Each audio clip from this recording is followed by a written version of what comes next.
شادی شدہ ہونے کے باوجود اس کا جسم شریرہ تھا، مجموعی طور پر وہ خوبصورت اور جاذب نظر لڑکی نما عورت تھی۔ میں نے شکر ادا کیا کہ دیکھے بغیر اسے باجی نہیں کہا، ورنہ عین ممکن ہے وہ اس بات کا برا منا جاتی اور مجھے اندر گھسنے بھی نہ دیتی۔ اس نے مجھے اندر آنے کا راستہ دیا، وہ مجھے کچن تک لائی۔ جہاں تک فلیٹ نظر آ رہا تھا وہ صاف ستھرا تھا، کچن بھی صاف تھا اور افطاری کا بچا ہوا سامان رکھا تھا۔ ٹینکی عین سنک کے اوپر تھی، اسے دیوار میں فکس اینگل آئرن کی مدد سے لگایا ہوا تھا اور کنیکشن لینے کے لیے دیوار میں موجود پائپ کو کھول کر ایک ٹی لگائی گئی تھی۔ ٹی سے ٹینکی میں پانی آ رہا تھا اور اس پر ایک وال لگا ہوا تھا۔ ٹینکی کے نیچے سے ایک پائپ نکل کر نیچے سنک تک آ رہا تھا۔ جب عمارت کی ٹینکی سے پانی آنا بند ہو جاتا تو اس ٹینکی سے پانی آتا تھا۔ خاتون نے مجھے ٹینکی دکھائی اور خود چائے بنانے میں لگ گئی۔ اس نے گرمی کی مناسبت سے ہلکا لون کا سوٹ پہن رکھا تھا جو درزی نے اس کے تناسب کو مد نظر رکھ کر سیا تھا۔ دوپٹہ البتہ مناسب تھا۔ پھر میں نے خود کو یاد دلایا کہ میں یہاں خاتون کا معائنہ کرنے نہیں کسی اور کام سے آیا ہوں۔ میں ٹینکی کی طرف متوجہ ہوا۔ اوپر سے آنے والا وال بند کر کے میں نے سنک میں آنے والا نل کھول دیا تاکہ ٹینکی خالی ہو جائے۔ اندر کہیں ٹی وی چل رہا تھا لیکن کسی بچے کی آواز سنائی نہیں دے رہی تھی، شاید ابھی تک وہ اولاد سے محروم تھے، اور یہی خاتون کی اسمارٹنس کا راز تھا۔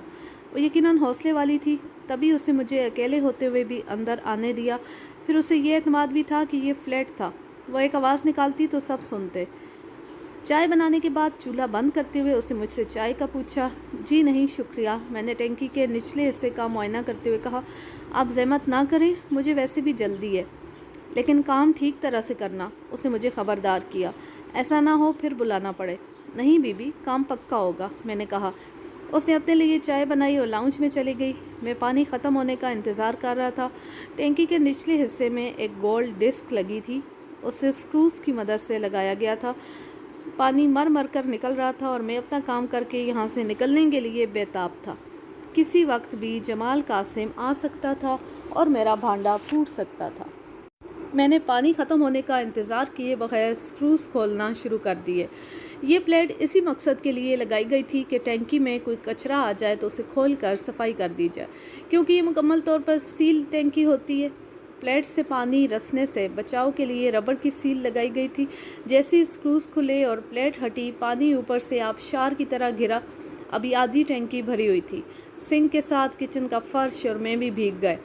پانی گرنے کی آواز سن کر وہ دوڑی ہوئی آئی۔ کیا ہوا؟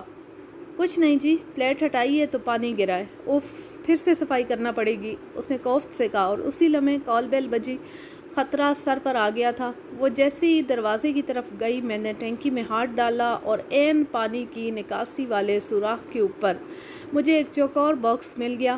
پانی اسی وجہ سے ٹھیک سے نہیں آ رہا تھا۔ تعجب ہے، ان لوگوں کو پہلے اس کا خیال نہیں آیا۔ اتنے عرصے پانی میں پڑے رہنے سے وہ چکنا ہو رہا تھا۔ میں نے اسے نکالا اور اپنے تھیلے میں ڈال لیا۔ اسی لمحے ایک مرد خاتون کے ساتھ کچن میں آیا۔ وہ غصے میں تھا اور اپنی بیوی کو سنا رہا تھا۔ تم ہر ایرے غیرے کو گھر میں بلا لیتی ہو، پتہ ہے آج کل کتنی وارداتیں ہو رہی ہیں۔ کون ہے یہ؟ عورت دبی زبان میں بولی۔ اس نے آپ کا نام لیا تھا، میں سمجھی آپ نے کمپلین کرائی ہے۔ تمہارا دماغ درست ہے؟ اگر میں کمپلین کراتا تو اس وقت بلاتا جب میں خود گھر پر ہوتا، مرد بولا اور میری طرف متوجہ ہوا۔ کون ہو تم؟ میں عبدالرشید ہوں جی، میں نے مسکین سی صورت بنا کر کہا۔ مجھے شیخ صاحب نے اس فلیٹ کا پتہ اور آپ کا نام دیا تھا، میں یہاں آ گیا۔ کون شیخ صاحب؟ مرد بولا۔ وہ شکل سے تیز نظر آ رہا تھا اور میں محسوس کر رہا تھا کہ اب میں کسی مشکل میں پھنسنے والا ہوں۔ شیخ صاحب ذرا دور ان کی دکان ہے، ہارڈ ویئر سٹور بھی ہے۔ تم شیخ نور زمان کی بات کر رہے ہو؟ آدمی بولا تو اس کا لہجہ نرم تھا۔ لیکن میں نے تو شیخ صاحب کو کوئی کمپلین نہیں کرائی۔ اس کا تو مجھے نہیں معلوم، میں نے سکون کا سانس لیتے ہوئے کہا۔ بعض اوقات تکا بھی درست لگ جاتا ہے۔ شیخ صاحب نے بھیجا تو میں آ گیا، اور میں تو آپ کے نہ ہونے کا سن کر واپس جا رہا تھا، انہوں نے بلا لیا۔ میں نے اپنی بلا خاتون کے سر ڈال دی۔ اس پر مرد نے جن شوہرانہ نظروں سے خاتون کی طرف دیکھا، اس سے مجھے لگا کہ آنے والا وقت اس کے لیے خاصا مشکل ہوگا۔ خاتون نے بوکھلا کر کہنے کی کوشش کی، میں نے سوچا کہ آپ بس تم اندر جاؤ۔ مرد نے بیوی کو جھاڑا تو وہ منہ بسور کر اندر چلی گئی۔ مرد میری طرف متوجہ ہوا۔ ہاں تو تم کیا کر رہے ہو اور یہ ٹینکی کیوں کھولی ہے؟ جی اس میں پانی سستی سے آ رہا تھا اور ربڑ کا ایک ٹکڑا اس کے سامنے کر دیا، پائپ میں یہ پھنس گیا تھا، اب پانی ٹھیک آئے گا۔